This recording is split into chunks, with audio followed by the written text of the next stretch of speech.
பிஸ்மில்லாஹிர் ரஹ்மானிர் ரஹீம். இன்று வெள்ளிக்கிழமை ஆகையால் ஜும்மா தொழுகைக்கு பின் பாவ மன்னிப்பிற்காக நபி ஸல்லல்லாஹு அலைஹி வஸல்லம் அவர்கள் கூறிய இந்த ஒரு சிறிய தஸ்பீகை நாம் ஓதி வர வேண்டும். இதனை 100 தடவை ஓதுபவரின் 1,00,000 பாவங்கள் மன்னிக்கப்படும்.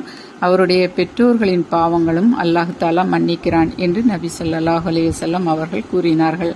அந்த தஸ்பீகானது சுப்ஹானல்லாஹில் அலீம் வபிஹம்திஹி என்பதாகும்.